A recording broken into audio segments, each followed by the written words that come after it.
नमस्कार, दोपहर 2 बजे के बुलेटिन में आपका स्वागत है। मैं हूं दीप्ति शाही सिंह और समाचारों में सबसे पहले नजर डालते हैं आज की हेडलाइंस पर।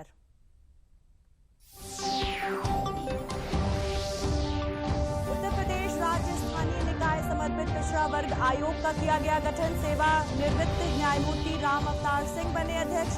ट्रिपल टी परीक्षण के बाद दिया जाएगा आरक्षण, उसके बाद होंगे निकाय चुनाव।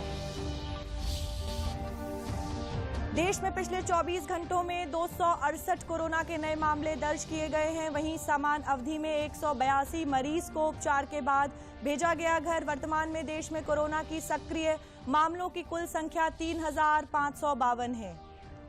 मुख्यमंत्री ने राज्य कृषि उत्पादन मंडी परिषद की बैठक में 1,500 करोड़ रुपए के राजस्व संग्रह का दिया लक्ष्य। कहा, किसानों के हितों को ध्यान में रखते हुए लखनऊ में एग्री मॉल का किया जाएगा निर्माण। और आज गुरु गोविंद सिंह का परंपरागत श्रद्धा और उल्लास के साथ प्रकाश पर्व मनाया जा रहा है। राष्ट्रपति, प्रधानमंत्री और मुख्यमंत्री ने देशवासियों को दी हार्दिक शुभकामनाएं।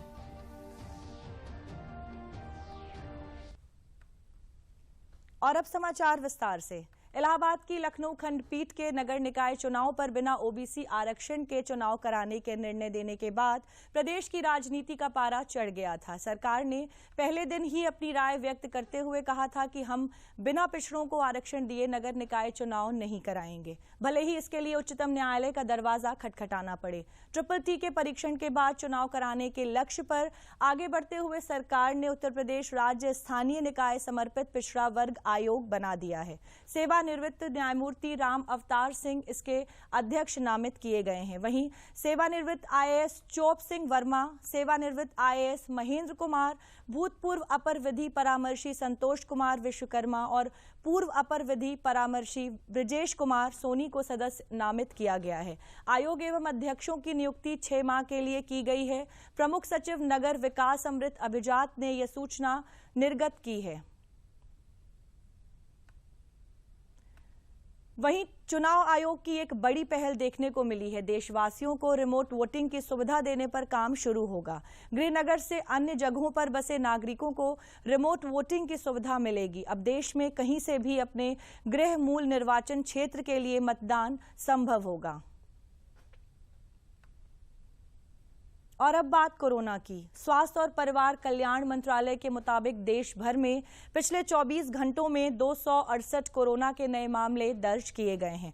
वहीं पिछले 24 घंटों में 182 मरीज उपचार करवाकर स्वस्थ हो चुके हैं। वहीं साप्ताहिक पॉजिटिविटी रेट वर्तमान में 0.17% दर्ज किया गया है। दैनिक पॉजिटिविटी रेट 0.11% है। वर्तमान में कोरोना के सक्रिय मामलों की संख्या 3,552 है।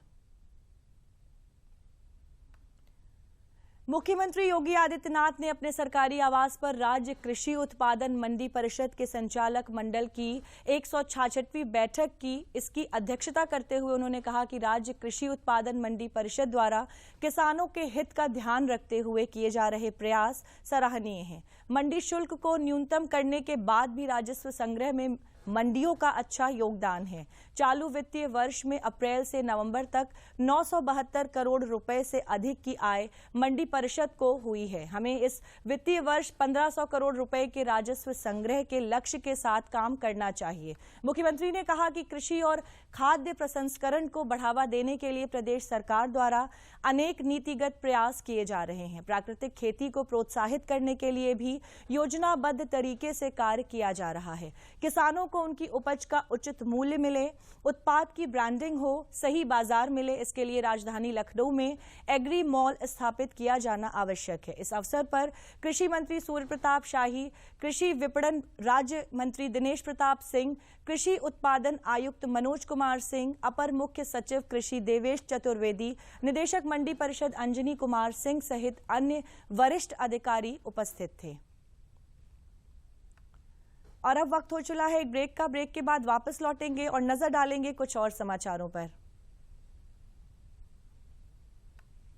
Come on boys, let's go practice. अरे रुक यार, मेरे बैंक अकाउंट में गलत एंट्री का प्रॉब्लम हो गया है। अरे तो बैंक को कंप्लेन करना। बैंक को लिखे 1 महीना हो गया है, बट वो गूगली पे गूगली डाले जा रहे हैं। तो आरबीआई के लोकपाल को इन्फॉर्म करो। रुक, मैं समझाता हूँ। जैसे क्रिकेट में थर्ड अंपायर, वैसे ही आरबीआई का ओम्बुड्समैन। आरबीआई कहता है अगर बैंक आपकी कंप्लेंट को 1 महीने में नहीं सुलझाता तो आप आरबीआई के कंप्लेंट मैनेजमेंट सिस्टम पर ऑनलाइन कंप्लेंट कर सकते हैं। ये आरबीआई का आसान तरीका है आपकी कंप्लेंट सुलझाने का, और वो भी फ्री। आरबीआई कहता है जानकार बनिए, सतर्क रहिए।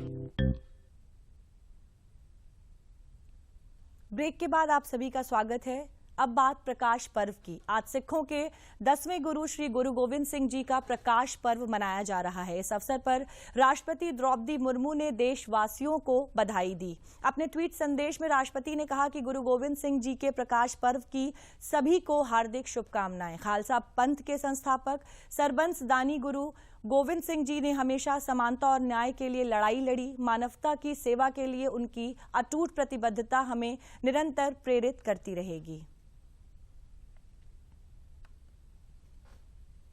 वहीं प्रधानमंत्री नरेंद्र मोदी ने सिखों के 10वें गुरु श्री गुरु गोविंद सिंह जी के प्रकाश पर्व की शुभकामनाएं दी। अपने ट्वीट संदेश में उन्होंने कहा कि श्री गुरु गोविंद सिंह जी के प्रकाश पर्व के पवित्र अवसर पर उन्हें नमन करता हूं और मानवता की सेवा में उनके योगदान को भी याद करता हूं। उनका अद्वितीय साहस हमेशा लोगों को प्रेरित करता रहेगा। उसके साथ ही प्रधानमंत्री ने एक वीडियो भी साझा किया।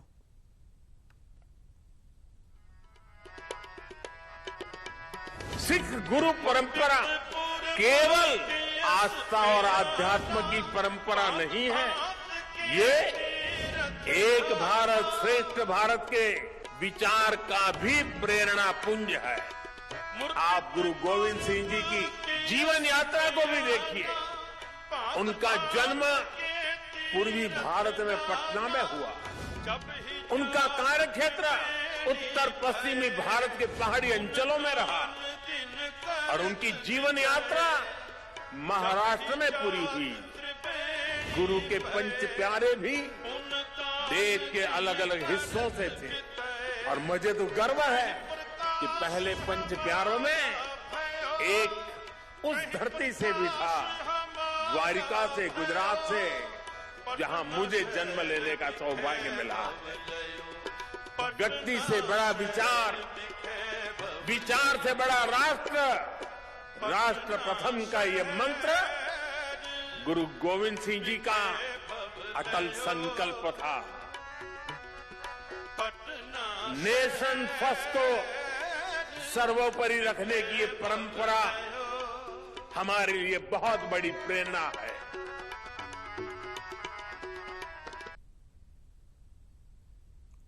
वहीं मुख्यमंत्री योगी आदित्यनाथ ने ट्वीट कर अधर्म व अत्याचार के विरुद्ध संघर्ष के अनन्य प्रतिमान अद्वितीय योद्धा सिखों के 10वें गुरु महान संत खालसा पंथ के संस्थापक गुरु श्री गोविंद सिंह जी महाराज के प्रकाश पर्व पर उन्हें कोटिशः नमन किया। उन्होंने कहा कि धर्म व मानवता की रक्षा को समर्पित आपका त्यागमय जीवन मानव सभ्यता हेतु अनमोल पाथेय है।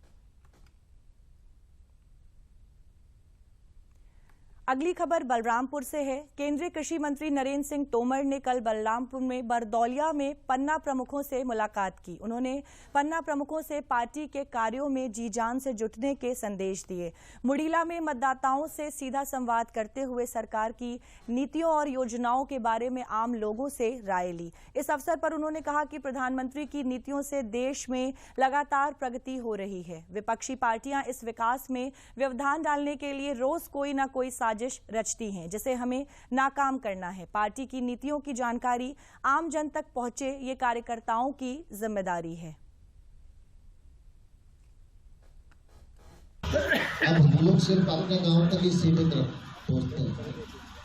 महिलाओं की दृष्टि से खुले में शौच या शौचालय का महत्व समझते हैं, लेकिन 7 लाख बच्चे प्रति वर्ष खुले में शौच के कारण मक्खी वहाँ बैठती है। मक्खी बैठने के बाद बच्चे के पास जाती है, बच्चे के दूध पर बैठती है, बच्चे के खाने पर बैठती है, उसके बच्चों को डायरिया होता है तो प्रति वर्ष 7 लाख बच्चे मरते हैं। केंद्रीय विज्ञान एवं प्रौद्योगिकी राज्य मंत्री डॉक्टर जितेंद्र सिंह कल अमरोहा में कई कार्यक्रमों में शिरकत की। उन्होंने भाजपा कार्यालय में पार्टी पदाधिकारियों के साथ भी बैठक की। कलेक्ट्रेट सभागार में केंद्र की जन कल्याणकारी योजनाओं की समीक्षा की। तोहफापुर गांव में चौपाल लगाकर ग्रामीणों की समस्याएं सुनी और उनके समाधान के लिए अधिकारियों को निर्देश दिए। इस अवसर पर केंद्रीय मंत्री ने गर्भवती महिलाओं को पोषण पोटली भी वितरित की। इस मौके पर उन्होंने कहा कि प्रधानमंत्री की नीतियां देश को जोड़ने के लिए हैं।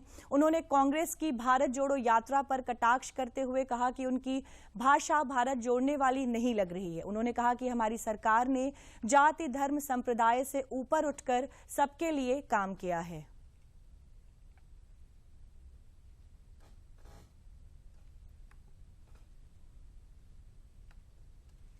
ये कहने को ये भारत जोड़ो यात्रा है, लेकिन इनके साथ साथ जो लोग जुड़ रहे हैं वो ऐसे हैं जिन्होंने सदा नफरत फैलाई है। तो ये भारत जोड़ने की यात्रा है या नफरत जोड़ने की? नहीं, देखिए, भारतीय जनता पार्टी में भी और मोदी जी के नेतृत्व की सरकार में भी सदा समय समय पर इस प्रकार की प्रवास रहते हैं। हमारे मंत्री परिषद के साथी भी भिन्न भिन्न प्रदेशों में, भिन्न भिन्न स्थानों में जाकर के सरकारी कामकाज का भी जायजा लेते हैं। योजनाएं किस हद तक धरती पर उतरी हैं, कितनी मात्रा में उतरी हैं, उसका भी एक जायजा लिया जाता है। अभी इसके तुरंत बाद हमारी प्रशासन के साथ बैठक होने वाली है। और उसके अतिरिक्त कल यहाँ पर एक छात्रों का कार्यक्रम था विश्वविद्यालय में, यंग वोटर्स को लेकर के। तो एक सामान्यता एक क्रम के तहत इस सरकार में और इस संगठन में इस प्रकार की योजनाओं, इस प्रकार के प्रवास का एक क्रम रहता है, योजना रहती है, उसी के अंतर्गत है। और उत्तर प्रदेश चूँकि मोदी जी और योगी जी के डबल इंजन से चलने वाली सरकार है, जिस प्रकार यहाँ पर विकास बड़ी तेज गति से हुआ है पिछले कुछ वर्षों में, उसको समझना, उसको देखना, उसका अनुसरण दूसरे प्रदेशों में करना, उसके लिए भी हमारे लिए एक मौका। अगली खबर प्रयागराज से है। प्रदेश सरकार के उप मुख्यमंत्री केशव प्रसाद मौर्य ने प्रयागराज के जिला पंचायत सभागार में राज्य ग्रामीण आजीविका मिशन द्वारा 7,724 स्वयं सहायता समूहों की महिलाओं को 50 करोड़ से अधिक सामुदायिक निवेश निधि हस्तांतरित की। इस अवसर पर उप मुख्यमंत्री ने कहा कि केंद्र और प्रदेश सरकार मातृ शक्ति को आत्मनिर्भर बनाने के लिए काम कर रही है। महिलाओं ने अपनी प्रतिभा का शानदार प्रदर्शन राष्ट्र के हित में किया है। उन्होंने कहा कि जब तक महिलाएं सशक्त नहीं होंगी, ये देश सशक्त नहीं हो सकता है।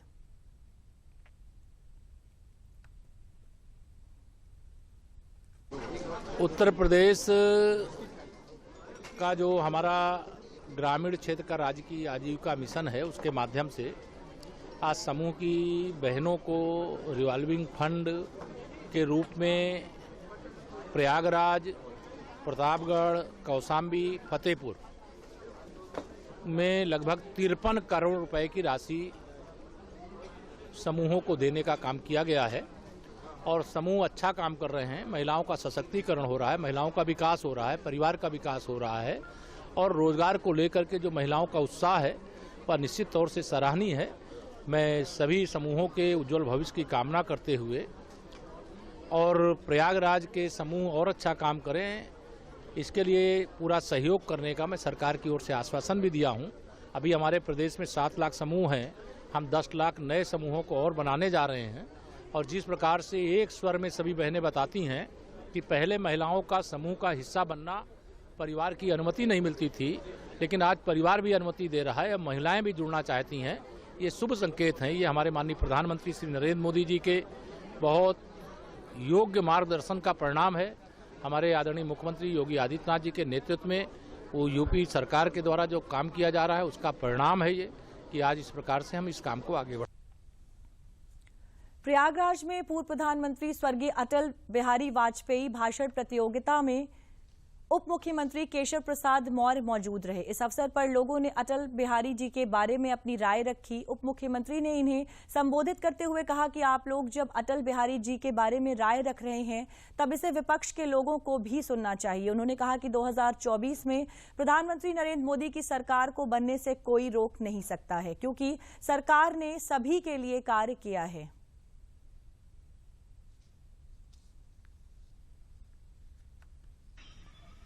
जैसे आजकल कोई अपराध होता है तो सीसीटीवी में अपराध की गतिविधियां कैद हुई, ऐसा पर देखते ना न्यूज़ में।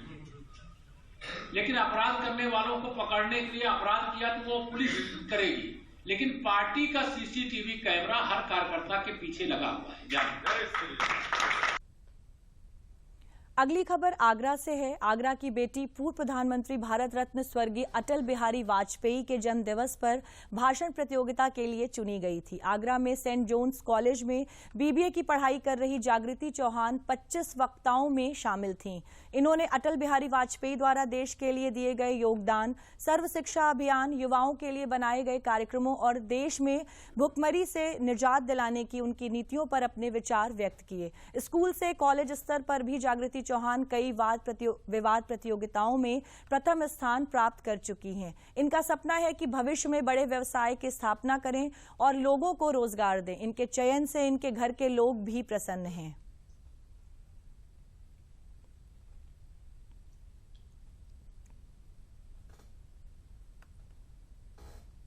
और अब मैं आमंत्रित करना चाहूंगी जागृति चौहान को, जो हमारे बीच department of higher education Uttar Pradesh से मौजूद हैं और श्री अटल बिहारी वाजपेयी जी पर अपना वक्तव्य प्रस्तुत करेंगी।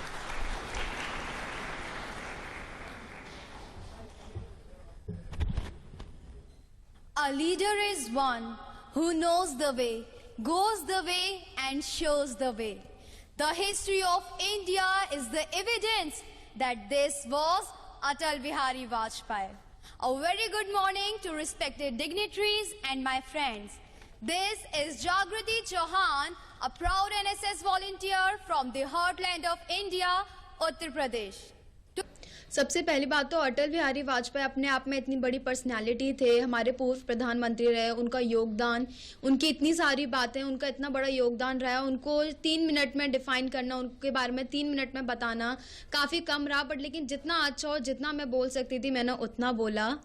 और अटल बिहारी वाजपेयी जी जो 3 बार प्रधानमंत्री जी के लिए चुने, 3 बार प्रधानमंत्री पद के लिए चुने गए थे, उनका योगदान, उनका सर्व शिक्षा अभियान, जो उन्होंने सोचा था कि उनको शिक्षा का महत्व पता था, इसलिए उन्हें सर्व शिक्षा अभियान लाया। उनको पता था कि हाँ, यूथ ही है जो हमारे फ्यूचर में इंडिया को सुधार सकती है, इंडिया की बैकबोन यूथ ही है। मैं बहुत अपने आप में गर्व महसूस कर रहा हूँ। मेरी बेटी जागृति चौहान ने दिल्ली पार्लियामेंट में जो स्पीच दी है, बहुत ही काबिल तारीफ, बहुत ही अच्छी स्पीच दी है, उससे मैं बहुत खुश हूँ। मेरा परिवार पूरा खुश है, मेरा कॉलोनी के सारे वासी बहुत खुश हैं और सब अपने अपने आप में गर्व महसूस कर रहे हैं। वहीं बुलंदशहर के मडोना जाफराबाद गांव के रहने वाले 12वीं कक्षा के छात्र ललित कुमार ने पूर्व प्रधानमंत्री अटल बिहारी वाजपेयी और मदन मोहन मालवीय की जयंती पर पार्लियामेंट में भाषण प्रतियोगिता में भाग लिया। इस भाषण प्रतियोगिता में गए बच्चों को प्रधानमंत्री ने महापुरुषों के बारे में जानकारी दी। इन बच्चों को पार्लियामेंट घुमाया गया तथा फोटो सेशन भी कराया गया। बच्चे इसको लेकर बहुत प्रसन्न हैं और इसे एक सपने के सच होते जैसा मान रहे हैं। छात्र ललित कुमार ने कहा कि हम इन महापुरुषों के आदर्शों को आत्मसात करेंगे। मैंने 100-200 मीटर में गोल्ड मेडल जीता था नेशनल लेवल पर। दिल्ली में मदन मोहन मालवीय जी और पूर्व प्रधानमंत्री अटल बिहारी वाजपेयी जी के जयंती में होने वाले कार्यक्रम में बुलाया गया। कार्यक्रम के दौरान हमें संसद भवन घुमाया गया, हमें बहुत अच्छा लगा। मैं देशवासियों से और छात्रों से अपील करता हूं कि ऐसे महान पुरुषों का अनुसरण करें। और समाचारों में अब वक्त हो चला है एक ब्रेक का। हमने फसल बीमा योजना को अधिक प्रभावी बनाया, उसके दायरे में ज्यादा किसानों को लाए। नहीं है डर, नहीं फिकर, मिली हमें नई डगर। फसल का करवा के बीमा, किसान की चिंता को छीना। हुआ सुरक्षित कल, सुरक्षित फसल निश्चित किसान। फसल बीमा सबका समाधान। आज ही प्रधानमंत्री फसल बीमा योजना से जुड़ें और फसल नुकसान से होने वाली आर्थिक हानि से निश्चिंत हो जाएं, ताकि प्राकृतिक और स्थानीय आपदा पर भी फसल नुकसान होने पर आप उसकी सही कीमत पाएं। प्रधानमंत्री फसल बीमा से जुड़ने के लिए आज ही नजदीकी कृषि कार्यालय, सहकारी समिति, बैंक शाखा, अधिकृत बीमा कंपनी या जन सेवा केंद्र में जाएं। क्योंकि सुरक्षित फसल निश्चिंत किसान, फसल बीमा सबका समाधान। कृषि एवं किसान कल्याण मंत्रालय, भारत सरकार। ब्रेक के बाद आप सभी का स्वागत है। अगली खबर गोरखपुर से है। मुख्यमंत्री योगी आदित्यनाथ के निर्देश पर प्रदेश भर में अपराधियों और माफियाओं पर अंकुश लगाने के लिए चल रहे अभियान का असर गोरखपुर में देखने को मिला। खोराबार थाना क्षेत्र में भूमाफिया एवं हत्या में आरोपित जवाहर यादव पर गोरखपुर पुलिस ने बड़ी कार्रवाई की है। इनके खिलाफ गैंगस्टर एक्ट के तहत कार्रवाई करते हुए 158 करोड़ की संपत्ति जब्त कर ली है। लगभग 400 करोड़ से अधिक की संपत्ति को चिन्हित भी किया गया है। ये गोरखपुर पुलिस की किसी भूमाफिया के विरुद्ध अब तक की सबसे बड़ी कार्रवाई है। गोरखपुर के एसपी सिटी कृष्ण कुमार बिश्नोई ने बताया कि जवाहर यादव बहुत बड़ा भूमाफिया है, जिसके ऊपर हत्या और जमीन कब्जा करने के कई आपराधिक मामले दर्ज हैं। उसी के तहत आज जब्तीकरण की कार्रवाई में जनपद गोरखपुर में अपराध एवं अपराधियों पर अंकुश लगाने के अनुक्रम में पिछले काफी महीनों से विभिन्न प्रकार के भूमाफियाओं के खिलाफ एक अभियान छेड़कर कार्रवाई की जा रही है। उसी अनुक्रम में एक जमीनों की खरीद फरोख्त एवं कब्जे करना और उसी के अनुक्रम में हत्या करना, इस तरह के संगीन अपराध में एक व्यक्ति है जवाहर यादव खोराबार में, जिसके ऊपर गैंगस्टर अधिनियम के तहत कुल 400 करोड़ से अधिक की संपत्ति चिन्हित की गई है, जिसकी जब्तीकरण की जाएगी। अभी तक वर्तमान में 158 करोड़ की जब्ती की जा चुकी है। उन्नाव जनपद के हसनगंज तहसील के कुरौरा गांव में दुबई से लौटा युवक कोरोना पॉजिटिव मिला है। ये दुबई से वापस लौटा था और दोबारा जाते समय लखनऊ में कराई गई जांच में ये पॉजिटिव पाया गया है। स्वास्थ्य विभाग की टीम ने परिवार के 20 सदस्यों की कोविड जांच कर और प्रोटोकॉल के तहत उन्हें घर में ही आइसोलेट किया है। इसका सैंपल जीनोम सीक्वेंसिंग के लिए भेजा गया है। स्वास्थ्य विभाग एहतियाती सारे कदम उठा रही है और लोगों को कोविड से बचाव की दवाएं भी उपलब्ध करा रहा है। ये 21 साल का एक लड़का है जिसका नाम विशाल कुमार है। ये इसको दुबई जाना था। दुबई इसने जाने के पहले अपना चेकअप कराया था, कोरोना चेकअप कराया था। एसिम्प्टोमेटिक ऐसा कोई भी लक्षण नहीं है, तो उसमें ये पॉजिटिव आया है। और इसके परिवार में 4 लोगों में कॉन्टैक्ट ट्रेसिंग इनकी हो चुकी है और इसका सैंपल BF7 जीनोम सीक्वेंसिंग के लिए KG में भेजा। ये आज करौरा गाँव में एक कोविड पेशेंट की जानकारी प्राप्त हुई है। उसी के संबंध में MOIC हसनगंज और मैं और जो लोकल स्थानीय पुलिस है वो यहाँ पे आई हुई है। पूरे जो लोकेलिटी है उसकी सैंपलिंग जो है वो कराई जा रही है। इसके साथ ही यहाँ पे अभी बैरिकेडिंग का कार्य शुरू किया जाएगा, बैरिकेड कराया जाएगा। जो क्वारंटीन प्रोसीजर्स में 7 दिन की बैरिकेडिंग है और कोरोना जो प्रोटोकॉल है उसका पालन कराते हुए सभी लोगों की यहाँ पे सैंपलिंग के साथ सभी को दवाई का वितरण और सभी लोगों को आगाह किया जाएगा कि कोरोना के जो भी नियम है उनका पालन करते हुए जो नियत 10 दिन का समय है उस 10 दिन के समय में सबसे दूरी बना के रखें। बढ़ती ठंड को देखते हुए बाराबंकी में जिला प्रशासन ने सड़क किनारे असहाय और गरीब लोगों के लिए रैन बसेरा की व्यवस्था की है। इनको कंबल भी वितरित किए जा रहे हैं। रैन बसेरा में बिस्तरों की व्यवस्था की गई है। रात्रि में सड़क मार्ग से जाने वाले लोगों के लिए यह सुविधा उपलब्ध है। शहर में अलाव भी जलाए जा रहे हैं। नगर पालिका और नगर पंचायतों ने रैन बसेरे की जिम्मेदारी संभाल रखी है। जिले के आला अधिकारी इन व्यवस्थाओं की मॉनिटरिंग भी कर रहे हैं।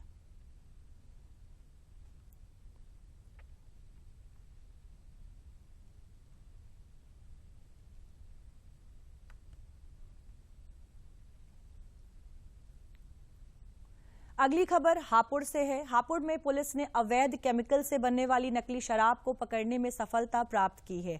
2 शातिर तस्करों को गिरफ्तार किया है। ये लोग केमिकल से बनी अवैध शराब को मिस इंडिया मार्का की पैकिंग करके मिल्क वैन से तीर्थ नगरी हरिद्वार ले जा रहे थे। पुलिस ने इन्हें धनोरा के पास पकड़ लिया, जिसमें 2 तस्कर कैलाश चंद्र और संजय को गिरफ्तार किया गया है।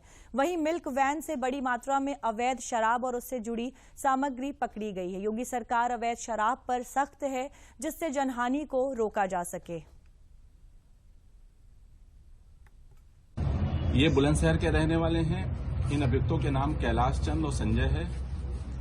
इनके पास से शराब, अपमिश्रित शराब और अवैध शराब बनाने के उपकरण और भारी मात्रा में बरामद हुए हैं, जिनका विवरण मैं आपको दे रहा हूं। इसमें सबसे उल्लेखनीय बात है कि ये एक्स्ट्रा न्यूट्रल एल्कोहल जो कि 5 जेरिकेन में बरामद हुआ है इनसे, पूछताछ पे इन्होंने बताया है कि नकली रैपर और नकली मार्का की शराब बनाकर इस एक्स्ट्रा न्यूट्रल एल्कोहल की मदद से उसको डाइल्यूट करके यूरिया मिला के अपने स्विच शराब ये बनाते थे कि यहाँ यूपी में सख्ती की वजह से ये कार्य ये ट्रांसपोर्टेशन करके उत्तराखंड में करते थे।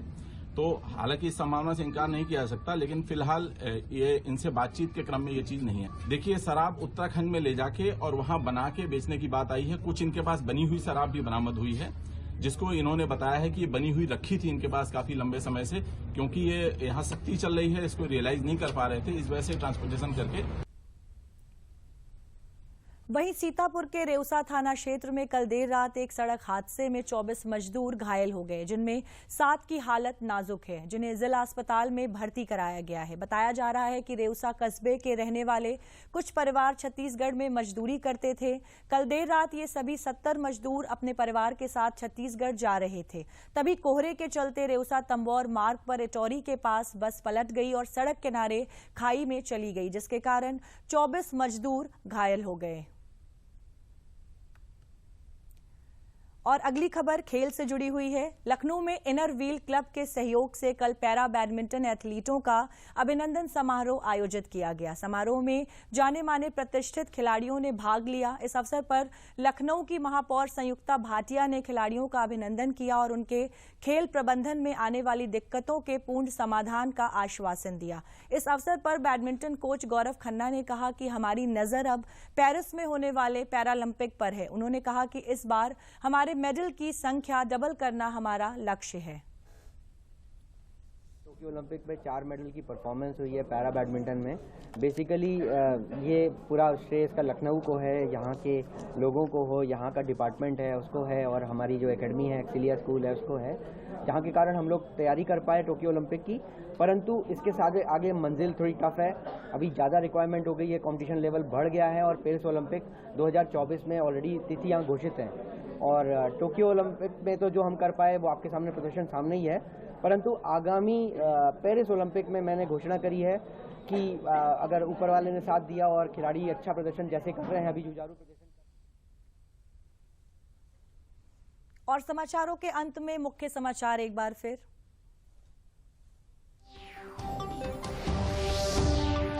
उत्तर प्रदेश राज्य स्थानीय निकाय समर्पित पिछड़ा वर्ग आयोग का किया गया गठन। सेवानिवृत्त न्यायमूर्ति राम अवतार सिंह बने अध्यक्ष। TTT परीक्षण के बाद दिया जाएगा आरक्षण, उसके बाद होंगे निकाय चुनाव।